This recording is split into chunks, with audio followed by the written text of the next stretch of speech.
প্রার্থী ছাড়া এই ওরস মোবারক হচ্ছে, তাতে কি আমরা শান্তিতে আছি? আমরা কথা দিয়েছিলাম এখানে কিছু উন্নয়নমূলক কাজ করব থেকে হোক, যেভাবে হোক, তখন আমাদের দল সরকার গঠন করে নাই।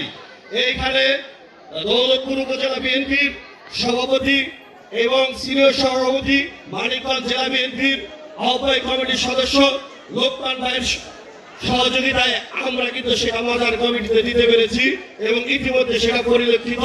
এইখানে যে ওয়াশমূলকের কাজটা বাকি ছিল, আসলে একটি মহতী অনুষ্ঠান। এই অনুষ্ঠানে আমাদের মতো ক্ষুদ্র লোকদের আবারও আমন্ত্রণ জানানোর জন্য মাজার কমিটিকে অসংখ্য ধন্যবাদ। আপনাদেরকে আমি আর সময় নষ্ট করবো না, আর একটা কথা বলি, সেটা হলো এই গ্রামের মানুষ, আমরা কথা দিয়েছিলাম, তারাও কথা রেখেছে।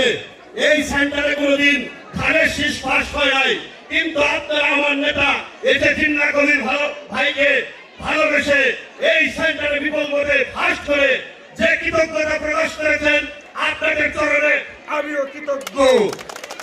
কারণে তিনি এখানে আসতে পারেন নাই, আমরা দুঃখ প্রকাশ করছি। আশা করি কেবলমাত্র আমাদের সরকার গঠন করেছে, সামনে বছর ইনশাল্লাহ